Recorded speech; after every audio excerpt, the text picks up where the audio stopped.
Welcome in sporting director and head coach of the New England Revolution. It's Bruce Arena with us once again. Coach, how are you? Good. Good afternoon, gentlemen. What happened Sunday? Give us your description of events there. What went on there? Well, we didn't play our best game, but those are games where if you're a little bit more experienced, a little bit sharper mentally, there's a chance you can sneak out of there with a win. To Columbus's credit, they made the play that made a difference in the game and deserved the win.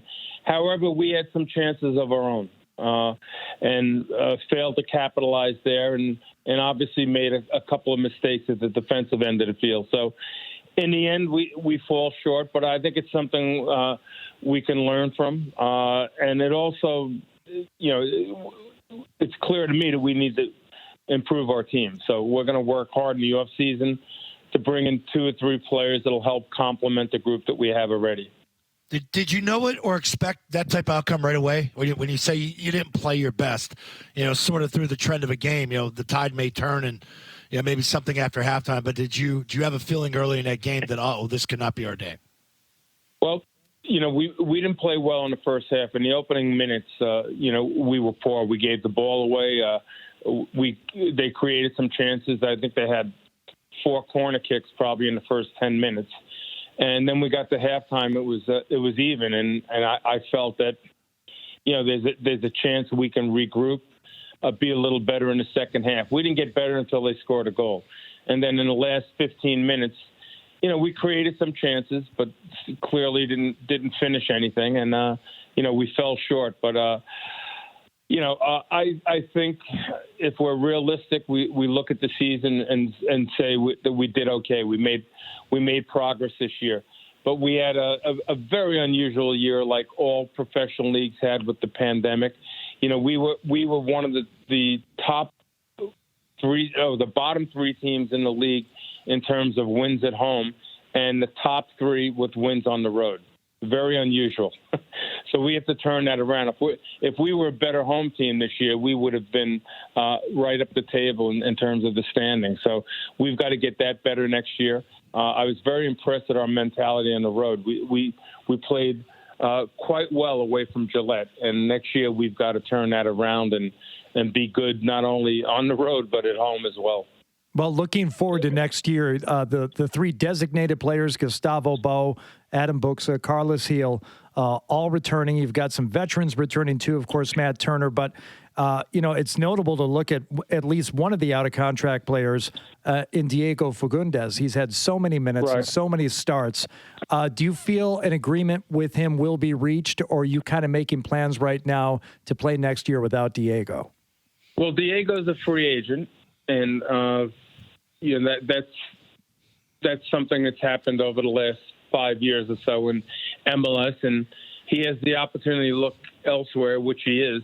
We made him what I thought was a good contract offer about a month or 2 ago that he rejected. So he's going to test the waters. There's a chance he could always be back, but I believe that he'll look to go elsewhere. So you've made some decisions this week on contracts, and it looks like you're going to have flexibility in the roster and money freed up. You already mentioned wanting to add 2 or 3 players, notably in the attack. So do you expect to have overall a pretty busy offseason?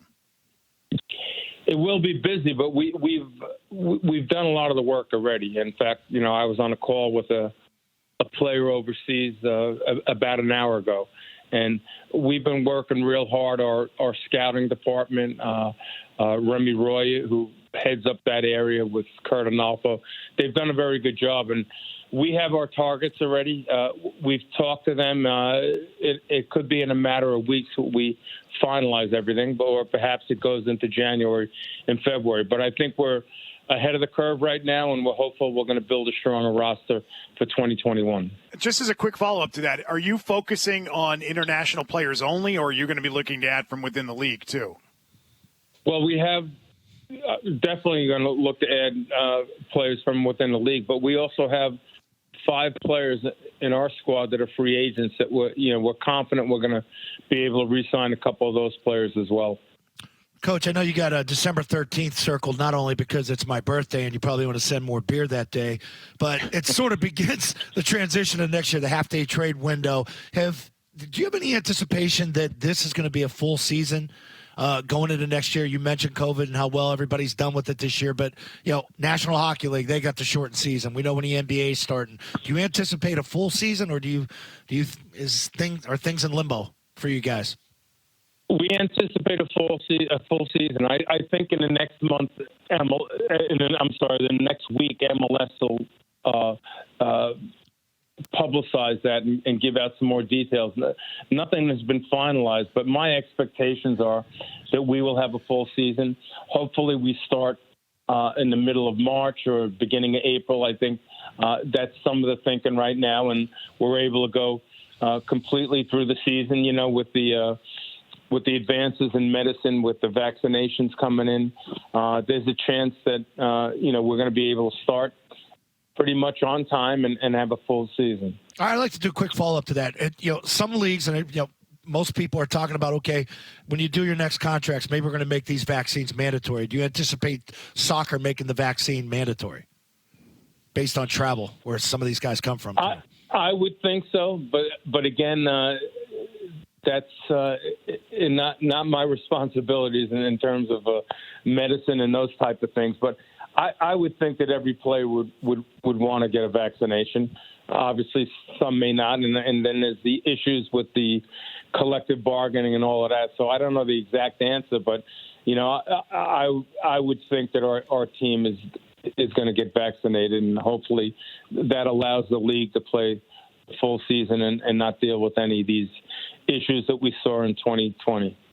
Bruce, I know when you arrived here, you talked with us about wanting to build not only a great team on the field, but wanting to help build support for the team. And you've always been pretty connected with the fan base, even this year with obviously no fans. Are you hoping that the results this year can sort of carry over into next year, which can help bring more fans to Gillette, which can help continue to build sort of the fan base and the awareness about the Revs?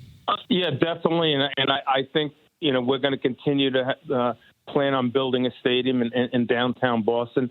But, the one odd thing here is I've been here about a year and 4 months, 5 months or so. I really haven't got to meet the fan base. I haven't had an opportunity to meet the families of our players. It's been so strange. And we're hopeful that next year we get a lot of energy.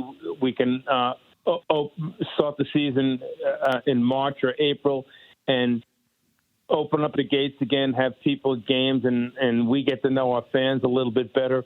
We put a better team on the field.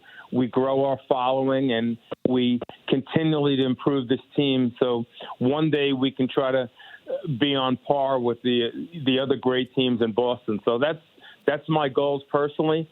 Hopefully we can get there.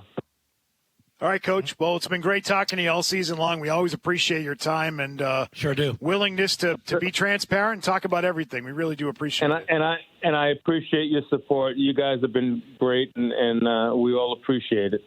All right, Coach. Awesome. Enjoy some time with your family now before you got to get back at it. We appreciate it. Thank you. Okay. Bye now.